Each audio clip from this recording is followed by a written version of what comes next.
Hello, my name is Julia Cabral and I'll be presenting on merger control.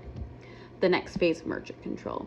As markets expand globally, it becomes increasingly more difficult for mergers to be reviewed efficiently since they're being reviewed by more than one country because the market expands over more than one country. So that poses a question, should the US and Europe converge their merger control systems?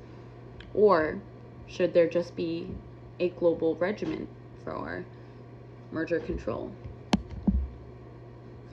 So when analyzing whether or not the US and Europe should converge their merger control policies for markets that expand over both of their regions, first, let's consider both of their histories.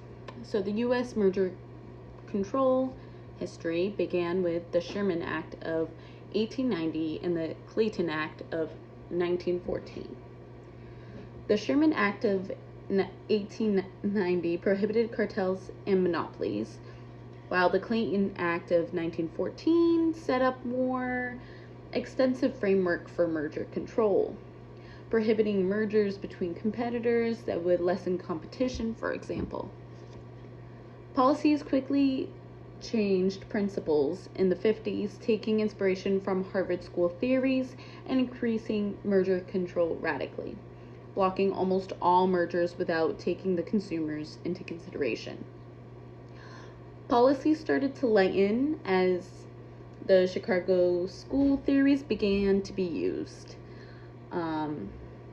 Their antitrust policies reflected a more laissez-faire approach, seeing price drops as a result of lower costs instead of predation.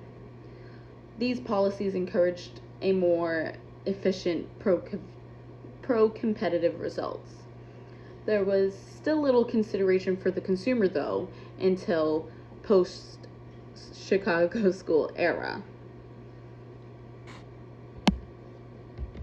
But that leads us to the U.S. tier system, which was also a part of the Clayton Act as well. So the first tier consists of the Federal Trade Commission and the Department of Justice. Now they have the authority to investigate and challenge mergers and even block them from occurring. Second is the Federal Court District Judge or Administrative Law Judge reviews the merger. And the third tier is where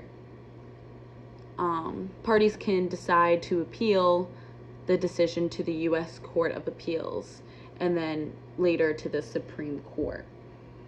The U.S. has a very clear process of merger control, even if the ideologies behind their decisions to approve or deny mergers changes.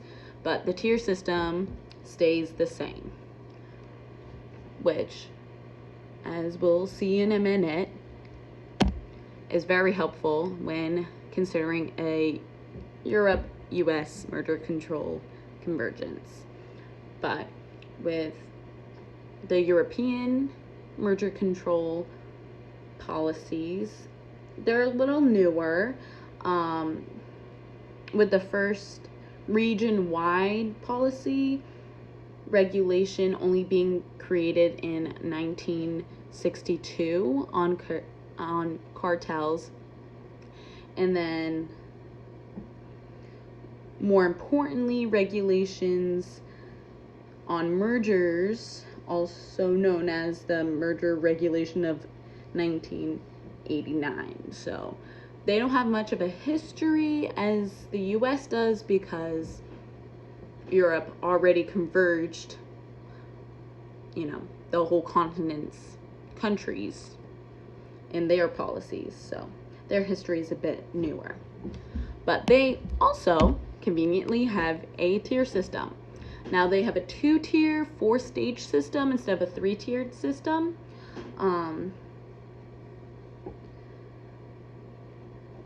The first tier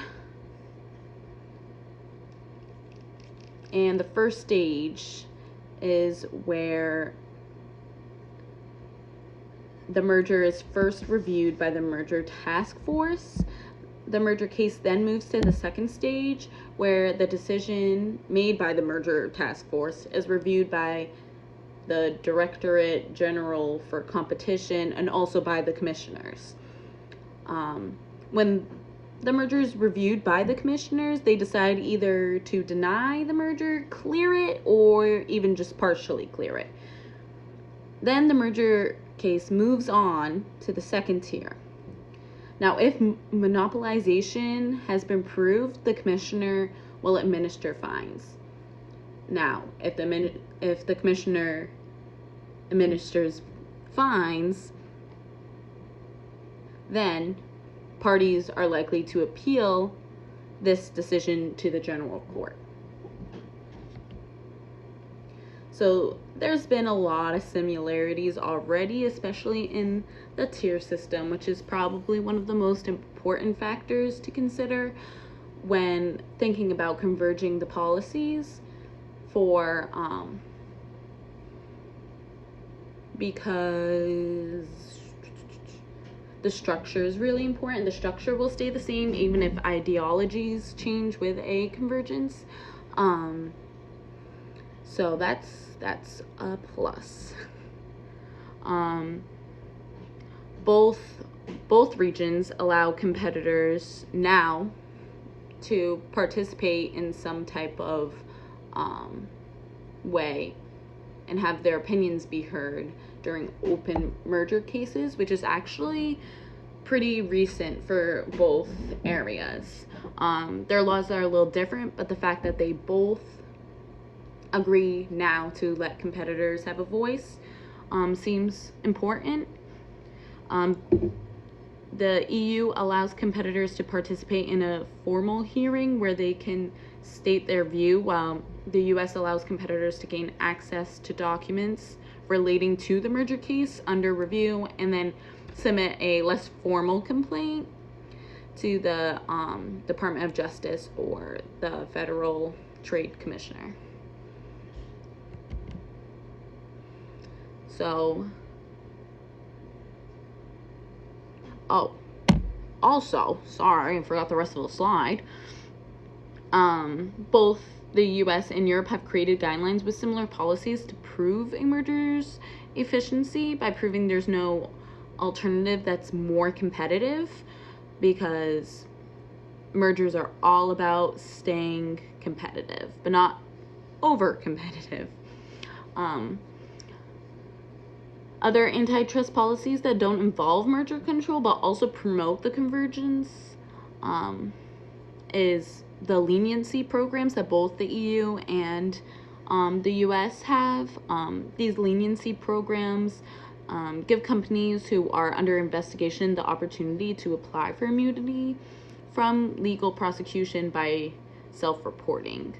So that's just another example of a similarity between the two regions that could be helpful when considering a convergence between the two.